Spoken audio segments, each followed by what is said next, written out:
This is Online Pass, the weekly video game news quiz show. My name is Cyril Lachel, and I'm going to ask you a series of questions based on some of the biggest news stories from the past week. It's your job to answer each question correctly, so grab a piece of paper and a number 2 pencil, because this is a test. Question 1. Even though we don't know what the Nintendo NX will look like, or even what it is, that didn't stop one of Japan's biggest publishers from officially announcing the first 2 games for the Wii U successor. What games were announced for the NX? Question 2. It's been a bad week for Hulk Hogan. The superstar wrestler spent the better part of the week apologizing for terrible racist comments.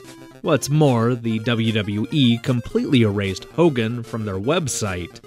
And the body blows keep coming. 2K Games announced this week that the 61-year-old porn star has been dropped from WWE 2K16. What non-wrestling character has 2K Games decided to add to WWE 2K16 in Hulk's absence? Question 3. Last weekend saw the release of Pixels, the newest Adam Sandler movie. While I'm not in the habit of making this show about the box office, Pixels did feature a lot of game characters from the 1980s. It was poised to clean up against what looked like relatively weak competition. How much money did Pixels make at the US box office in its opening weekend? Question 4. Following its acquisition of Ouya earlier this week, some of the platform's independent developers feared new owner Razer would exploit the bankruptcy clause and get out of paying thousands of dollars for owed promotions. However, in an interview with Polygon, Razer's CEO announced that the company would pay the owed developers. Based on recent estimates, how much will Razer pay these Ouya developers? Question 5. Since 2009, Rovio Entertainment has released a staggering 11 Angry Birds games. Not including ports and spin-offs, the main franchise has included Angry Birds Seasons, Angry Birds Rio, Angry Birds Friends, Angry Birds Space, Angry Birds Star Wars, and more. So when the Finnish developer went to name its 12th installment, just released on iOS and Android devices, what did they decide to call it? Question 6. Launched over 4th of July weekend, Concept's Red Ash has been fraught with perils. As of the recording of this episode, it doesn't look like the Kickstarter project will come close to reaching its $800,000 asking price. Why does Keiji Inafune not seem concerned? And now, the throwback question. For this question, we're going to ditch the recent news and see what was going on 25 years ago. We turn to a classic video game magazine for this question. In their August 1990 issue, Electronic Gaming Monthly reviewed 14 games across 4 different consoles. They reviewed one TurboGrafx-16 game. Can you guess what it is based on this review? From start to finish, this is a visually stunning game. Your hero wields big sticks and butcher knives, and finally dukes it out with special boss characters and rooms. Action games have been around before, but never like this. Alright, pencils down everybody. Now it's time to see how many you got right. Here are the answers. On Wednesday, Square Enix announced a treasure trove of Dragon Quest games to celebrate the franchise's 30th anniversary. As it turns out, 2 of these games are for the Nintendo NX, a system still shrouded in mystery.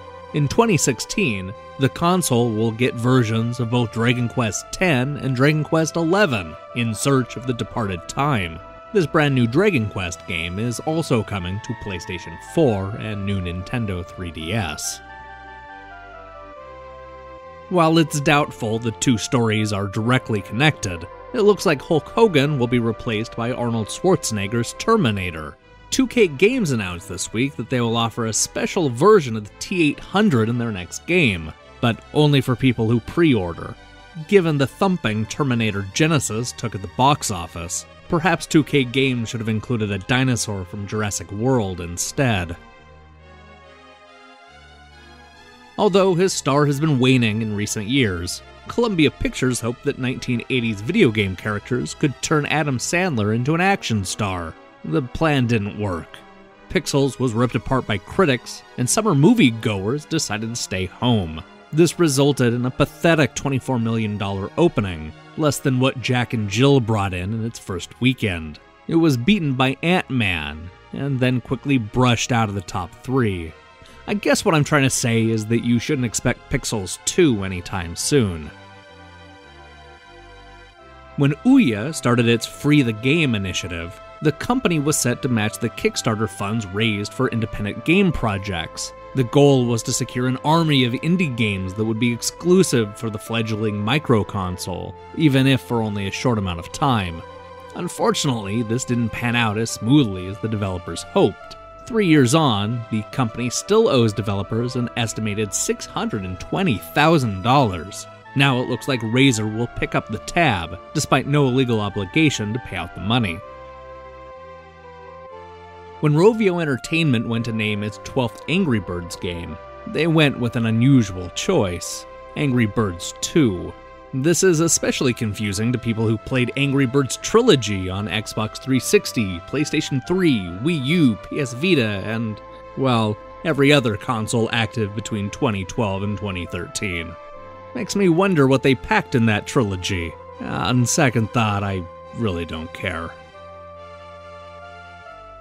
Despite a slow start and a week of bad press, Keiji Inafune announced this week that Red Ash will be officially picked up by a Chinese publisher called Fuse Entertainment.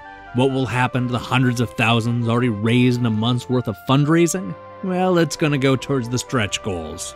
What are the stretch goals? Nobody is saying. I wonder if Inafune will try crowdfunding again. When Splatterhouse made its TurboGrafx-16 debut in 1990, critics were impressed. Electronic Gaming Monthly is just one of the magazines raving about the stunning visuals and special boss characters. The magazine was less kind to Splatterhouse 2 and 3 on the Genesis. And that's another quiz in the books. Let me know how many you got right by leaving a comment below or sending me a tweet. We'll be back next Sunday with another quiz. But before that, you should expect a bunch of new reviews and other videos.